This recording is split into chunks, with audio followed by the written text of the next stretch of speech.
Look around you. You will yourself see that the weather has changed.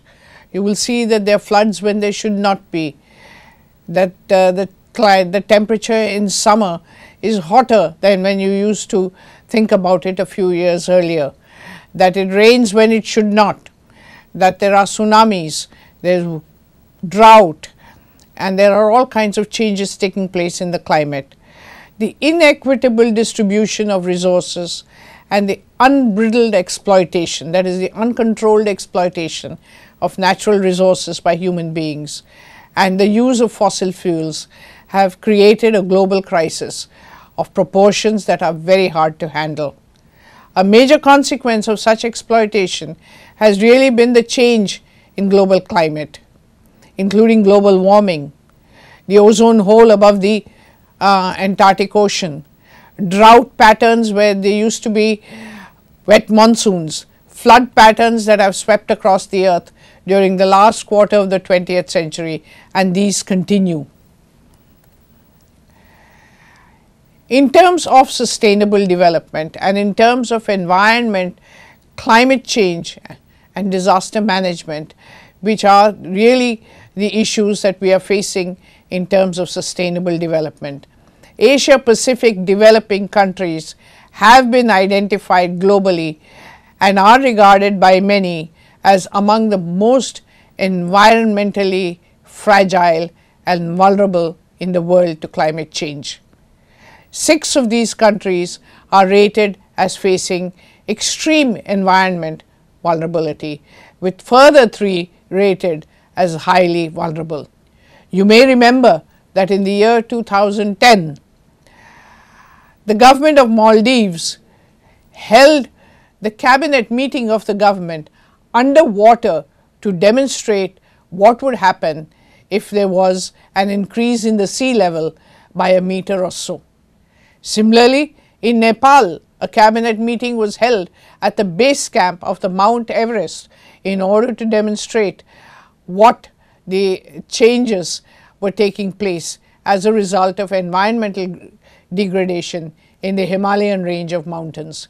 All of these are things that we have to be concerned about, and for future generations, unless these are addressed today, future generations will have to suffer. ICTs do have a role to play in addressing environment issues through the use of geographic information systems or GIS for the mapping of natural resources, to draw attention to the consequences of deforestation, and for island and other remote areas, integrated and planning and management systems using ICTs could be very useful. GIS mapping, especially from a remote sensing satellite, enables a country to monitor, for instance, how much of its forest land has been cut down. It enables the prediction of cyclone and hurricane movements. It enables the prediction of floods. It enables the prediction of rains.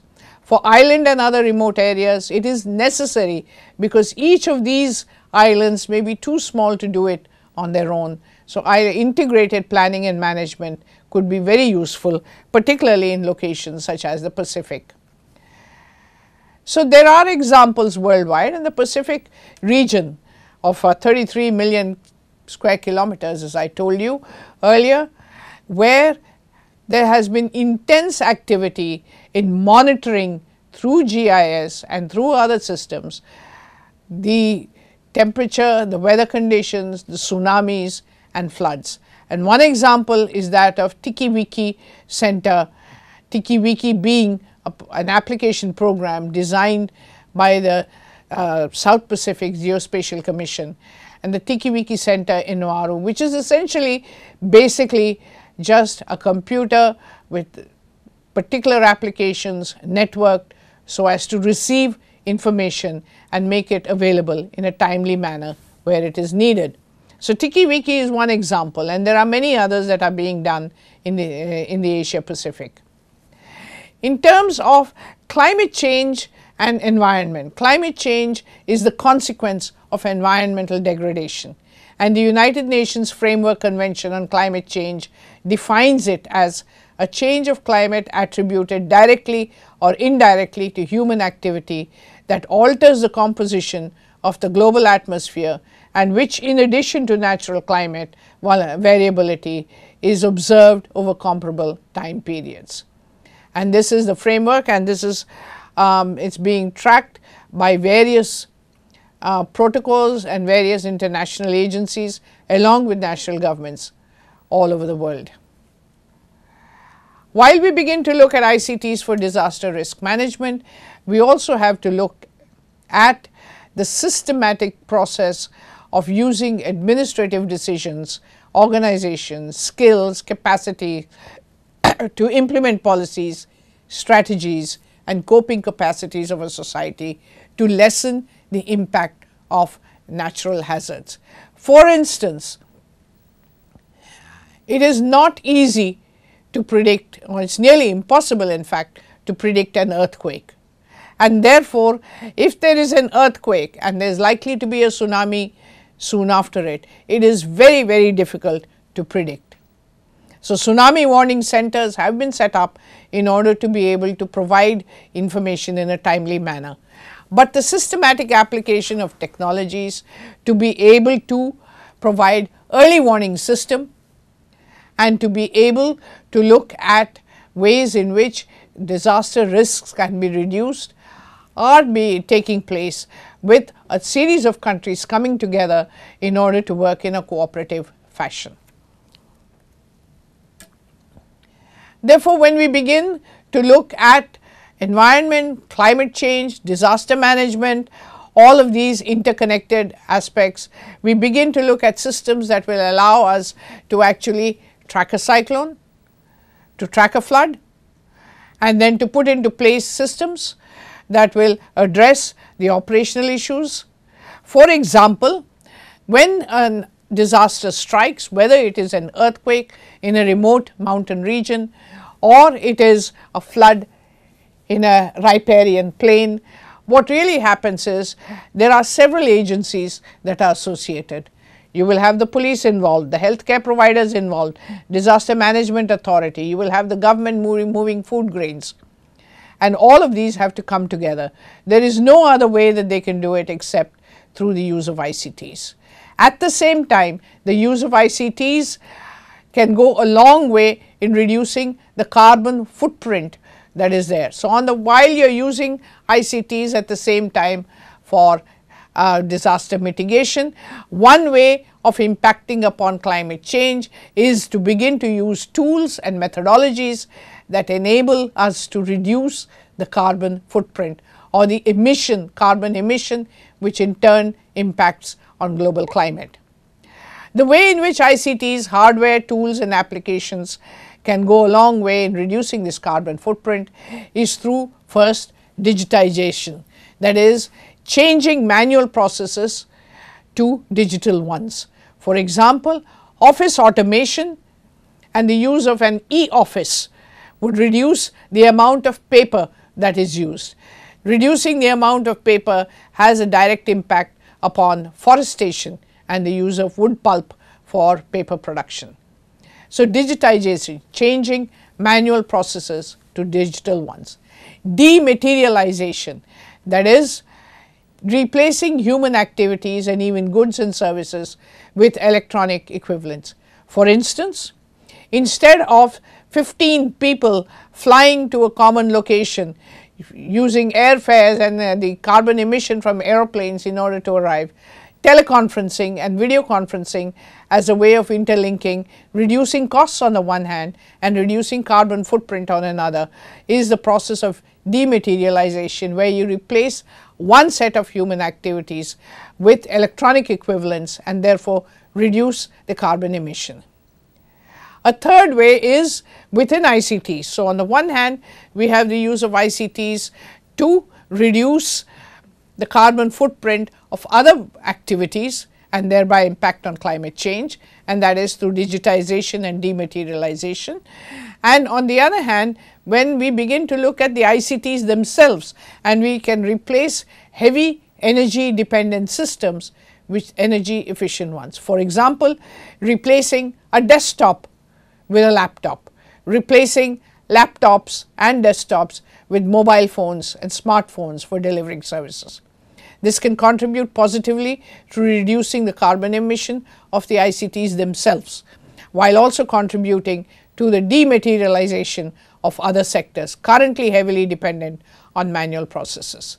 So, as I said, on the one hand to help other sectors, and on the second hand to reduce the carbon footprint by using more energy efficient devices that are small, energy efficient and less energy dependent and can use alternate energy. When a disaster takes place, and 51% of the Asia Pacific is particularly prone to disasters, it is a serious disruption of the functioning of a community, and this needs to be linked along with environment and climate change to map natural resources, to handle disasters, whether preventive, relief or rehabilitation. The same GIS systems which are used to map natural resources can be used to predict disasters and provide critical networks during times of crisis.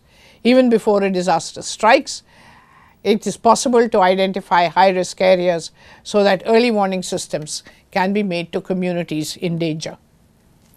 One example, particularly after the 2004 tsunami, is of the German-Indonesian tsunami early warning system, which actually brings together a series of Indian Ocean countries, about 11 Indian Ocean countries, in order to develop a common framework and protocol for early warning systems for tsunamis. So, therefore, to effectively use ICTs for disaster risk mitigation, it is necessary that developing countries make efforts for the collection, aggregation and provision of timely and accurate, reliable and consistent information. We also need to establish systems, ICT based systems for national and cross-border data infrastructure and information, standardization of flow of protocols and information, drills and practice, and the establishment of effective collaboration between agencies engaged in disaster risk reduction. This means, one, use ICTs not only to map your resources, use ICTs to provide early warning systems, and also use ICTs to provide collaborative tools between different countries sharing the same environmental hazards.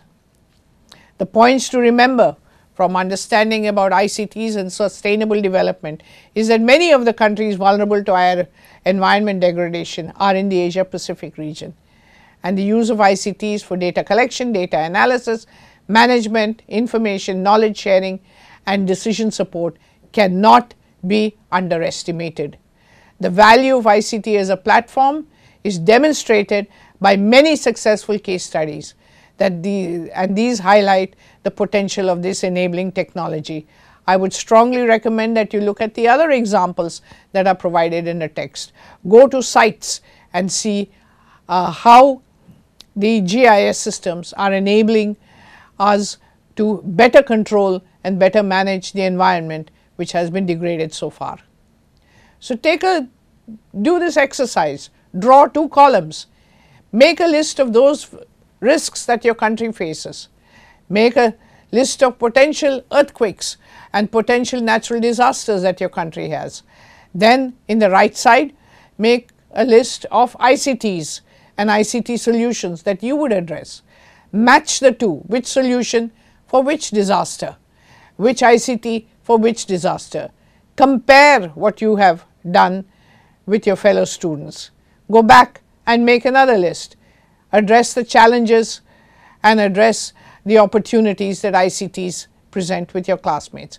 Now, after all of this discussion, come out with a consolidated list of 2 columns, the disasters and the solutions, and then also make on a 3rd column what the stakeholders are, and let us see whether it is possible for us to creatively come up with new ICTD solutions.